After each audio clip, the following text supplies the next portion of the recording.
आगामी 2024 के लोकसभा चुनाव को लेकर कांग्रेस में कसरत तेज हो चुकी है। अखिल भारतीय कांग्रेस कमेटी का छत्तीसगढ़ के रायपुर में 3 दिवसीय अधिवेशन होने जा रहा है।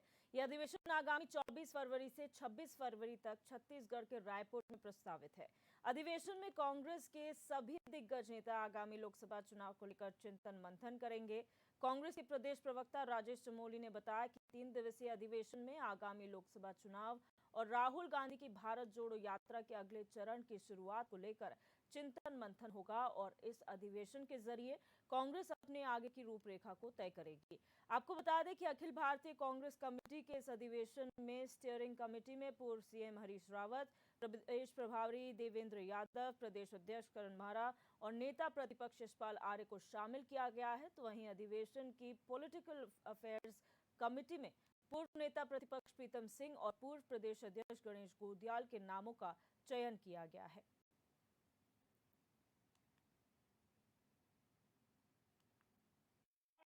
आपने उनका मार्गदर्शन बहुत ही देखिए जो हमारा अधिवेशन ये इस बार रायपुर में छत्तीसगढ़ में होने जा रहा है और निश्चित रूप से आगामी जो चुनाव हैं 2024 के और अन्य राज्यों में जो चुनाव होंगे उसको लेकर रणनीति बनेगी। इसमें अलग अलग कमेटियां बनी हैं जिसमें हमारे स्टैंडिंग कमेटी माननीय हरीश राव जी और प्रभारी इस राज्य के देवेंद्र यादव जी हैं और जिसमें हमारे प्रदेश अध्यक्ष जी और सीएलपी लीडर यशपाल आर्य जी और पॉलिटिकल अफेयर्स जो कमेटी बनी है उसमें माननीय गणेश गोदियाल जी, माननीय प्रीतम सिंह जी। ये तमाम जो कमेटियां बनी हैं आने वाले जो विस्तार रूप से जो आगे जो यात्राएं होनी हैं, क्योंकि मुझे लगता है कि इसके बाद एक भारत जोड़ो यात्रा राहुल गांधी जी की पूर्व से पश्चिम होनी है, उसको लेकर 2024 के चुनावों को लेकर और अन्य राज्यों में जो चुनाव होंगे उनको लेकर तमाम कमेटियां इस पर चर्चा करेंगी किस प्रकार से हमें रणनीतिक रूप से भारतीय जनता पार्टी का मुकाबला करना है और साथ ही साथ जो देश के प्रमुख मुद्दे हैं बेरोजगारी, महंगाई, भ्रष्टाचार, राज्यों में जो भ्रष्टाचार फैला है उन पर किस प्रकार रणनीति होनी है। तो आपको बता दें कि 2024 के लिए कांग्रेस ने कमर कसनी शुरू कर दी है, जहां पर जल्द ही छत्तीसगढ़ में अधिवेशन होने वाला है कांग्रेस का, जिसमें 24 से लेकर 26 फरवरी तक ये अधिवेशन चलेगा। इसमें 2024 को लेकर मंथन किया जाएगा, विचार किया जाएगा और साथ ही साथ राहुल गांधी की भारत जोड़ो यात्रा का जो दूसरा चरण है उसको लेकर भी रणनीति तैयार की जाएगी कि आखिर किस तरीके से इस यात्रा को किया जाएगा, क्योंकि भारत जोड़ो यात्रा पूरे देश में जो है काफ़ी सराही गई थी और काफ़ी लोकप्रियता इसके ज़रिए राहुल गांधी को मिली। और कांग्रेस ने कहीं ना कहीं, जिस तरह से कांग्रेस बोलती है कि इस भारत जोड़ो यात्रा के ज़रिए कांग्रेस ने विश्वास जीतने की कोशिश की है लोगों की। तो कन्याकुमारी से शुरू होते हुए यह यात्रा जम्मू कश्मीर में ख़त्म हुई। अब दूसरे चरण की शुरुआत भी जल्द होगी। आपको बता दें कि कांग्रेस हाथ से हाथ जोड़ो अभियान भी चलाए हुए है पूरे देश में, जहां पर गांव-गांव जाकर, घर-घर जाकर लोगों के बीच जाया जाएगा और जो चार्जशीट इन्होंने भारतीय जनता पार्टी के खिलाफ बनाई है वो लोगों के बीच में रखी जाएगी। तो आपको बता दें कि यहाँ पर ये अधिवेशन काफ़ी महत्वपूर्ण है कांग्रेस के लिए, क्योंकि 2024 में कांग्रेस अपनी तलाश, जो अपनी ज़मीन है वो तलाश रही है, क्योंकि पिछले चुनावों में भारतीय जनता पार्टी ने बहुत करारी शिकस्त कांग्रेस को दी है। इसी के मद्देनज़र अब देखना ये होगा कि आखिर इस अधिवेशन में किस तरीके से विचार विमर्श किया जाता है और क्या रणनीति आगे के लिए बनाई जाती है। फिलहाल आपको बता दें कि अधिवेशन में स्टीयरिंग कमेटी में पूर्व मुख्यमंत्री हरीश रावत, प्रदेश प्रभारी देवेंद्र यादव, प्रदेश अध्यक्ष करण माहरा और नेता प्रतिपक्ष यशपाल आर्य को जगह दी गई है। तो वहीं अधिवेशन की पॉलिटिकल अफेयर्स कमेटी जो है उसमें पूर्व नेता प्रतिपक्ष प्रीतम सिंह और पूर्व प्रदेश अध्यक्ष गणेश गोदियाल को शामिल किया गया है।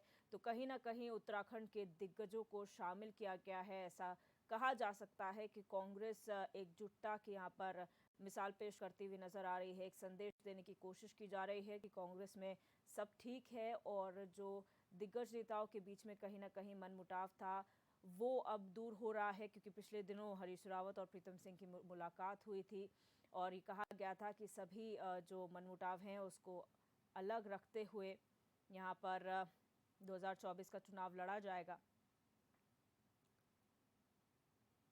तो कांग्रेस का ये जो अधिवेशन है वो छत्तीसगढ़ के रायपुर में होने वाला है और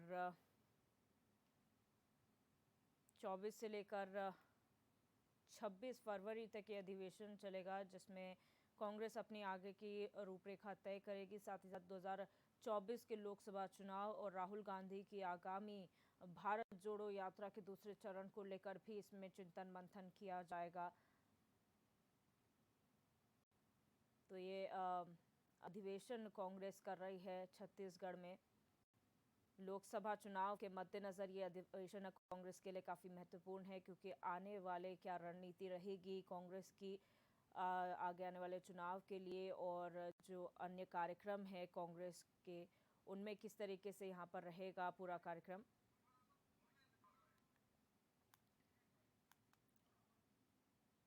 और हमारे संवाददाता रोहित विक्रम सिंह हमारे साथ फोन लाइन पर इसी खबर पर जुड़े हुए हैं। रोहित, कांग्रेस जो है अपना अधिवेशन करने वाली है, रायपुर छत्तीसगढ़ में अधिवेशन किया जाएगा। क्या कुछ इस अधिवेशन में खास देखने को मिलेगा? जी देखिए दिव्या, अब अखिल भारतीय कांग्रेस कमेटी के निर्देश पर, क्योंकि कांग्रेस की प्रदेश में हाथ से हाथ जोड़ो अभियान जो इस समय गतिमान है, अखिल भारतीय कांग्रेस कमेटी ने निर्देश किया है प्रदेश के सभी उच्च नेताओं को कि अब जो इस यात्रा में तमाम एनएसयूआई और यूथ कांग्रेस के नेता शिरकत करेंगे, वो सभी ब्लॉक और गांव स्तर पर जाकर एक बाइक रैली निकालेंगे। उसके साथ ही जहां जहां इस यात्रा को निकाला जाएगा, उन ब्लॉक और उन गांव में सबसे पहले तिरंगा फहराया जाएगा, उसके बाद इस यात्रा का आगाज किया जाएगा। क्योंकि उत्तराखंड के कांग्रेस के कोऑर्डिनेशन कमेटी के जो अध्यक्ष हैं, वो खुद प्रदेश अध्यक्ष करण मारा है, उनके नेतृत्व में 6 सदस्यीय टीम जो है लगातार इस पर काम कर रही है, जिसमें पूर्व नेता प्रतिपक्ष प्रीतम सहित 5 अन्य लोग शामिल हैं। लगातार जो है हाथ से हाथ जोड़ो अभियान को तेजी देने के लिए, उसमें और धार देने के लिए केंद्रीय स्तर के नेताओं द्वारा लगातार प्रदेश स्तर के नेताओं को निर्देश दिए जा रहे हैं। और केंद्र सरकार के खिलाफ जो ऑल इंडिया कांग्रेस कमेटी ने जो चार्जशीट तैयार की है उनकी विफलताओं को लेकर, उसको जो है हर ब्लॉक पर और हर गांव पर जाकर लोगों को जन जन तक बांटना है।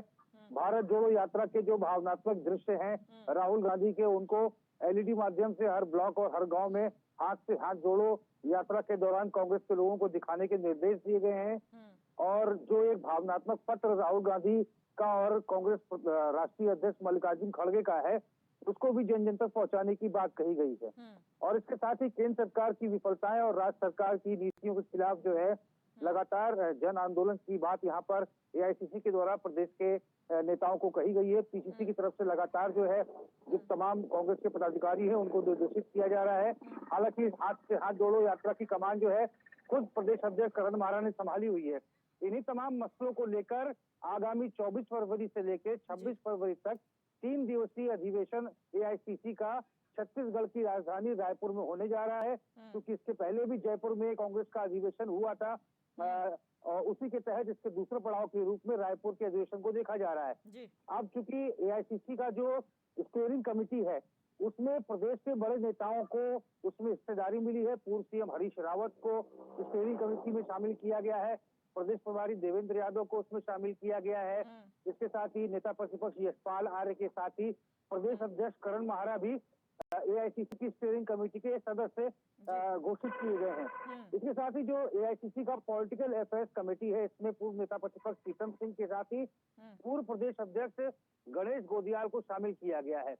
मुख्य उद्देश्य इस बैठक का ये होने वाला, इस अधिवेशन का दिव्या ये होगा कि आगामी 2024 के लोकसभा चुनाव को ध्यान में रखते हुए इसके दृष्टिगत जो हाथ से हाथ जोड़ो अभियान कांग्रेस का चल रहा है, उसके साथ ही जो राहुल गांधी की जो भारत जोड़ो यात्रा अभी हाल ही में संपन्न हुई, जिसका स्थगन जो है 30 तारीख को हुआ है जम्मू कश्मीर के श्रीनगर में। 2024 में कांग्रेस किस रूप में केंद्र सरकार की नीतियों को, प्रदेश सरकार की विफलताओं को जनता तक पहुंचा सकती है, ताकि उसको उत्तराखंड और समूचे देश में फायदा हो सके, इन तमाम मसलों को लेकर चिंतन मंथन 3 दिवसीय अधिवेशन में किया जाएगा। इसके साथ ही कांग्रेस जो है आगामी 2024 के लोकसभा चुनाव को लेकर बिंदुवार जो है चर्चा कर सकती है। और साथ ही भारत जोड़ो यात्रा का जो दूसरा पड़ाव है वो भी राहुल गांधी के नेतृत्व में जल्द ही शुरू होने वाला है, जो पूर्वी भारत से पश्चिम भारत तक इसको निकाला जाएगा।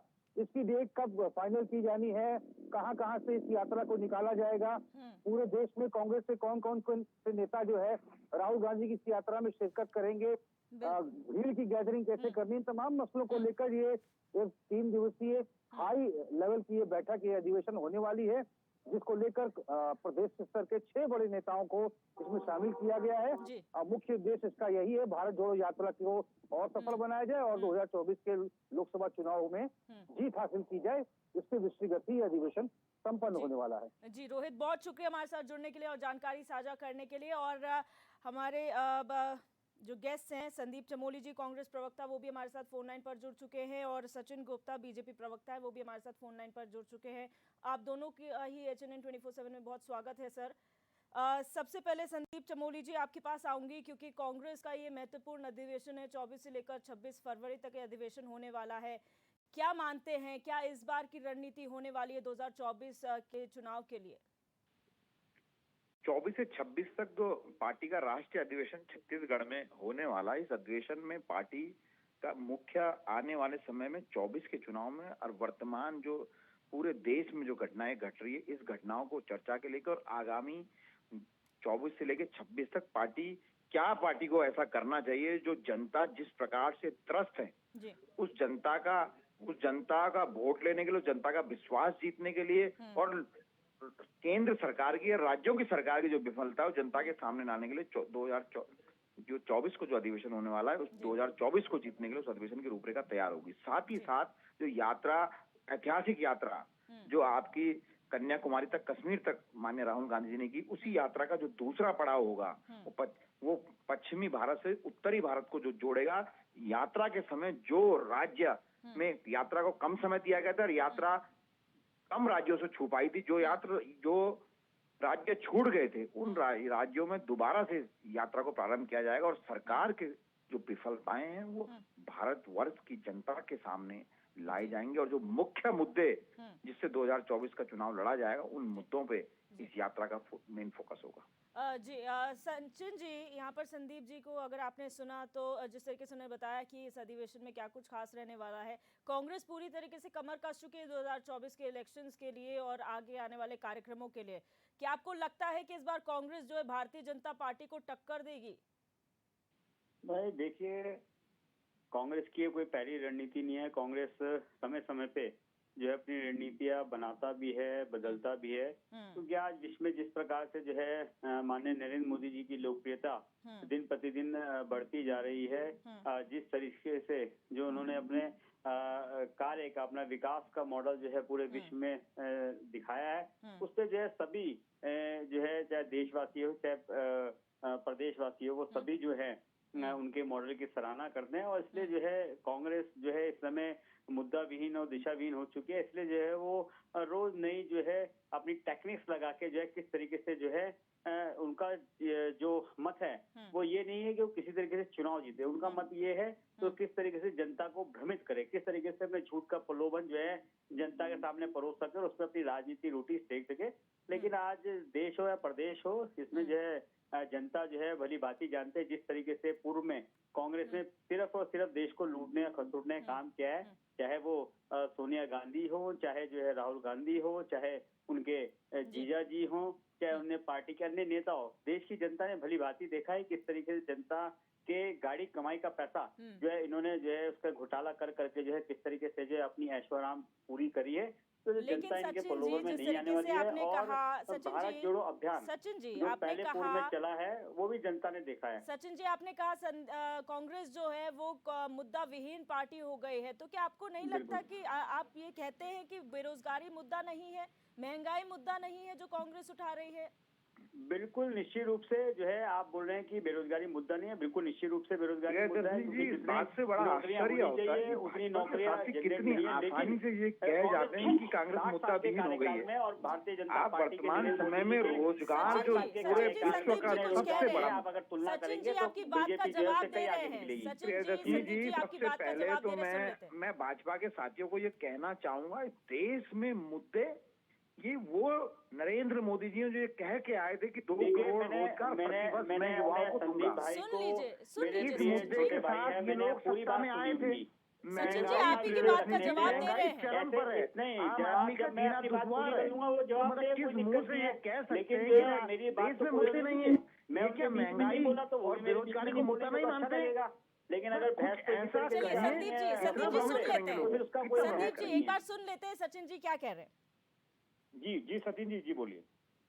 नहीं, मेरा कहना सिर्फ इतना ही है कि कांग्रेस द्वारा पूर्व में कांग्रेस को ऐसा नहीं कि एक छोटा कार्यकाल मिला है। कांग्रेस को 60 साल देश की सत्ता मिली है। 60 साल में जिस तरीके से जो है देश के संसाधनों का, युवा बेरोजगारों को ठगने का, आम जनता को पर ठगने का पूर्व की कार्य बात किया क्यों है, कर रहे हैं वो सर? देश की प्रेजेंट में जनता, आइए ना, वो देश की वर्तमान जनता में आइए अच्छी ना तरह सर। समझ चुकी है। सर, आज अगर वर्तमान में जनता को आइए। पता है कि पेट्रोल 1 रुपए, 2 रुपए, 5 रुपए महंगा हो रहा है, तो उनको पता है ये पैसा जो है हमारे स्वास्थ्य में, हमारी शिक्षा में, हमारे इंफ्रास्ट्रक्चर में, हमारी सड़कों में, हमारे स्वास्थ्य में, हर तरीके से जो है इसका सदुपयोग किया जाएगा और ईमानदारी के साथ किया जाएगा। इससे जो है देश की जनता भली भांति जानती है।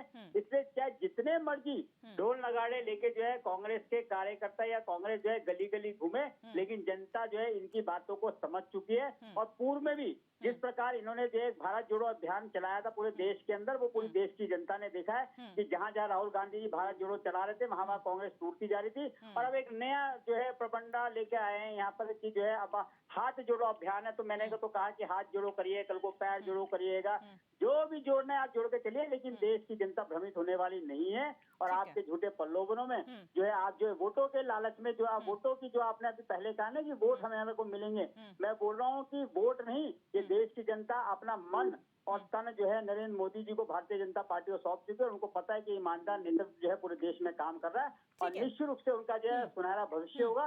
इसलिए जो है नरेंद्र मोदी जी के अलावा, भारतीय जनता पार्टी के अलावा ये देश की जनता कहीं और जाने वाली नहीं है। इसलिए इनको जितने मर्जी जो है ये प्रयास करने हैं, इन्हें करने दीजिए। मैं 100% कहता हूँ कि इसका इनको कोई लाभ मिलने वाला कांग्रेस को नहीं है। ठीक है सचिन जी, अब संदीप जी को सुन लेते हैं। जी कहिए संदीप जी। प्रियदर्शनी जी स्पष्ट रूप से ये कह रहे हैं ना कि हमारा आपका पैसा जो है डेवलपमेंट में लग रहा है, और डेवलपमेंट में नहीं लग रहा है। वो अडानी और अंबानी के आगे बढ़ाने के लिए राज्य और देश का पैसा खर्च हो रहा है, पहली बात। दूसरी बात, जिन मुद्दों को लेकर 2014 में नरेंद्र मोदी इस देश की सत्ता में बैठे थे, उन मुद्दों को अगर आप आकलन करेंगे प्रियदर्शनी जी, आप 2013 से और 2022 में किसी भी चीज का मूल्य उठा के देख लीजिए, अगर हमारे शासनकाल से उनके शासनकाल से तुलना कर लीजिए, स्पष्ट आपके सामने जानकारी होगी। कितना भ्रमित ये देश को, राज्य को और प्रदेश के और देश के लोगों को कितना भ्रमित करेंगे। तो इस अधिवेशन के जरिए आप क्या मैसेज देना चाहते हैं सर? मुद्दे हैं, इस मुद्दे पे नरेंद्र मोदी जी को स्वयं इस्तीफा दे देना चाहिए। हमारी बेरोजगारी दर देखिए, देश की बेरोजगारी दर, राज्य की बेरोजगारी दर देखिए, महंगाई देखिए, पेट्रोल देखिए, डीजल देखिए। तो एक आम आदमी रोजी रोटी के लिए मोहताज है इनके शासनकाल में, और ये तब भी अपनी पीठ थपथपाते हैं कि सुशासन चला रहे हैं। संदीप जी, किसके मैं लिए आपसे सुशासन जानना चला रहे हैं? चाहती अडानी हूँ अंबानी ने सुशासन चला रहे हैं। इस अधिवेशन के जरिए कांग्रेस क्या मैसेज देना चाहती है? कांग्रेस एक अपनी इस अधिवेशन के जरिए कांग्रेस क्या मैसेज देना चाहती है? इस अधिवेशन के जरिए कांग्रेस और आक्रामक रणनीति के तहत भाजपा को घेरने का काम करेगी। जी। आप पूरे देश में अगर आप माहौल देखेंगे, महंगाई इस देश का और बेरोजगारी देश का सबसे बड़ा मुद्दा है। और दुर्भाग्य की बात यह है कि नरेंद्र मोदी जी और उनके भाजपा के साथी इसे मुद्दा ही नहीं मानते हैं। ठीक है। देश में एक आर्थिक का इतना बड़ा संकट इनके जो शासन चलाने के तरीके से आ गया, उस संकट से निपटने के लिए और भविष्य में किस प्रकार भ्रमित कर जो इनके द्वारा शासन लिया गया है, जनता को ये बताने के लिए कि आप 2014 में कांग्रेस की सरकार और 2022 में नरेंद्र मोदी की सरकार का आकलन करिए। उस आकलन को देखकर, उन बेरोजगारी, महंगाई, सब दरों को देखकर आप तब जाके आप ये समझिए कि आपको किस विचारधारा से जुड़ना है, किस विचारधारा के साथ अपने मत को लेकर जाना है। बिल्कुल। सचिन जी आपका भी और संदीप जी आपका भी, आप दोनों का बहुत शुक्रिया हमारे साथ जुड़ने के लिए और अपनी बात रखने के लिए। तो आपको बता दें कि छत्तीसगढ़ में यहाँ पर अधिवेशन कांग्रेस का होने जा रहा है, जिसमें कांग्रेस जो है आगामी 2024 लोकसभा चुनाव और भारत जोड़ो यात्रा को लेकर चर्चा विचार विमर्श करने जा रही है। और काफ़ी महत्वपूर्ण ये अधिवेशन जो है कांग्रेस के लिए रहने वाला है। और जिस तरह से हमने दोनों प्रवक्ताओं को सुना, उनका मत सुना कि आखिर इसमें जो है किसका क्या राय है। बीजेपी कहती है कि ये एक और हथकंडा है कांग्रेस का बरगलाने का जनता को, तो वहीं कांग्रेस का ये कहना है कि बीजेपी की जो कुनीतियां रही हैं उसको जनता के सामने लाने का काम जो है वो कांग्रेस करेगी। और इसका फायदा कहीं ना कहीं 2024 के लोकसभा चुनाव में होने वाला है।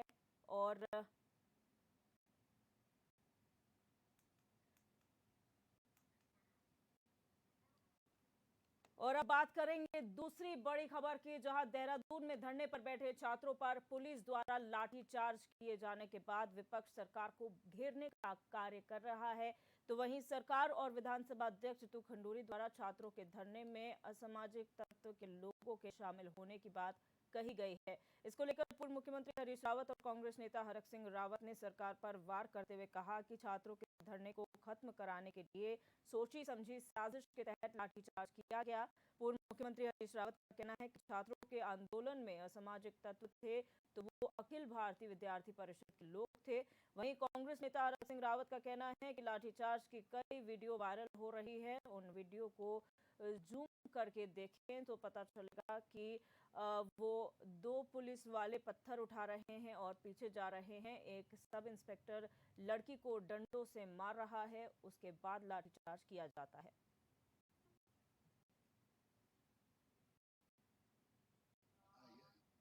सामाजिक तत्व थे तो एबीवी के विद्यार्थी परिषद के लोग थे। स्टूडेंट्स के मूवमेंट को तोड़ने के लिए भाजपा ने ये षड्यंत्र रचा और पथराव किया। पथराव करने वाले जो परीक्षारत और दूसरे नौजवान है वो नहीं है। अब उनको उनका मूवमेंट जब बल पकड़ने लग गया तो भाजपा ने षड्यंत्र पूर्वक अपने लोग वहां भेजे और पुलिस से कहा तुम रिटेलिएट करना जैसे ही आएगा। आपको पुलिस पहन के वो आ रहे हैं जिनके हाथ में गुम्मे है, पता चला है। इसमें दोनों तरीके के संदेह है। एक संदेह यह है कि भाजपा का एक हिस्सा इसमें सम्मिलित था जो श्री धामी को बदनाम करना चाहता है, ये भी हो सकता है।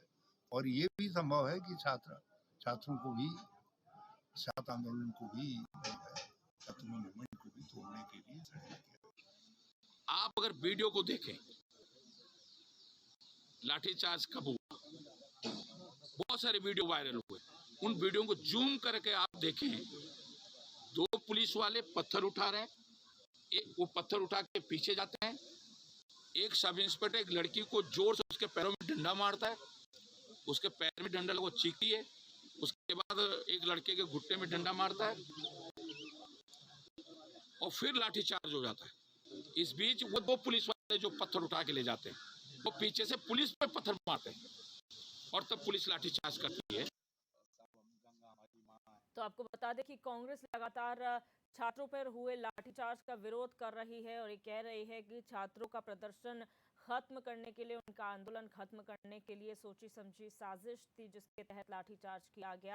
हालांकि पूर्व मुख्यमंत्री हरीश रावत दो पहलुओं का जिक्र करते हुए यहाँ नजर आए। उनका कहना है कि या तो एक हो सकता है कि एक वर्ग ऐसा है जो मुख्यमंत्री को बदनाम करने की कोशिश कर रहा है, इसीलिए लाठीचार्ज की गई, और दूसरा ये कि छात्रों पर हमला किया गया ताकि उनका आंदोलन खत्म किया जा सके। दोनों पहलुओं का जिक्र पूर्व मुख्यमंत्री हरीश रावत करते हुए नजर आए हैं। हालांकि हरक सिंह रावत ने उस वीडियो का जिक्र किया है जिसमें लाठीचार्ज हो रहा है और क्यों लाठीचार्ज हुआ है उन्होंने ये कहा है, उन्होंने बात कही है।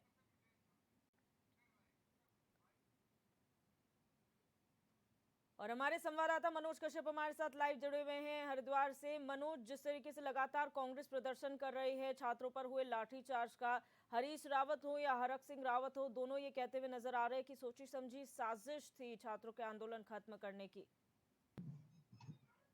बिल्कुल देखिए दिव्या, जिस तरीके से आपने देखा कि बीते बुधवार को जो राजधानी की सड़कों पे हुआ वो आज से पहले नहीं हुआ था, जब हजारों की संख्या में जो छात्र थे वो सड़कों पे पहुंच गए थे। उसके बाद यहाँ पे जब पुलिस के द्वारा उनके ऊपर लाठी चार्ज किया गया तो कहीं न कहीं जो छात्र थे उन्होंने भी जवाबी कार्रवाई करते हुए पुलिस प्रशासन के ऊपर यहाँ पे पथराव किया। लेकिन जिस तरीके से आपने देखे कि यहाँ पे भारी संख्या में जो छात्र सड़कों पे पहुंचे थे, कहीं न कहीं वो अपने आप को ठगा हुआ महसूस कर रहे थे, क्योंकि आपने देखा चाहे पटवारी पेपर लीक मामला हो या फिर अन्य जो यहाँ पे यूके XXXC पेपर लीक मामला था, घोटाला था, चाहे वो उसको लेके जो छात्र थे वो अपने आप को यहाँ पे ठगा हुआ महसूस कर रहे थे। इसलिए यहाँ पे तमाम जो छात्र थे, जब सोशल मीडिया पे ऐसी पोस्ट की गई थी कि छात्रों को अब सड़कों पे आ जाना चाहिए, यहाँ पे प्रदर्शन करना चाहिए, तो उसके बाद तमाम हम चाहे देहरादून की बात कर ले, हरिद्वार की बात करें या फिर हम कोड़ी गढ़वाल की बात कर ले, तमाम जगह से जो छात्र थे वो हजारों की संख्या में देहरादून जमा होने लगे थे। उसके बाद शांतिपूर्ण पूर्वक ढंग से आपने देखे कि यहाँ पे गांधी पार्क के अंदर धरना प्रदर्शन किया जा रहा था, लेकिन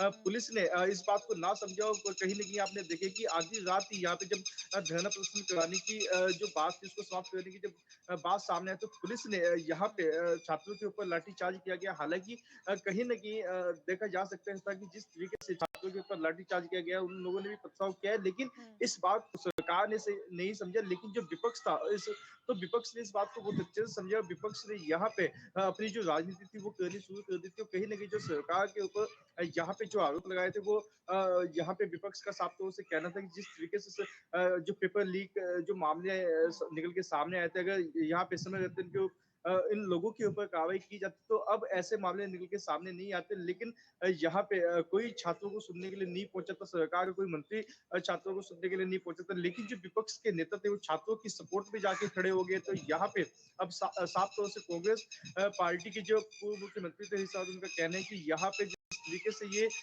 लाठी चार्ज किया गया था तो कहीं न कहीं ये सोची समझी साजिश थी। जिस तरीके से यहाँ पे पुलिस प्रशासन ने छात्रों के ऊपर लाठी चार्ज किया तो ये पहले से एक सरकार की साजिश थी। इस तरीके के आरोप जो विपक्ष है वो सरकार के ऊपर लगा रहे हैं। जी दिव्या। जी बिल्कुल मनोज, बहुत शुक्रिया हमारे साथ जुड़ने के लिए और तमाम जानकारियां साझा करने के लिए। और न्यूज़ स्पेशल में मेरे साथ फिलहाल बस इतना ही। आप देखते रहिए HNN 24/7।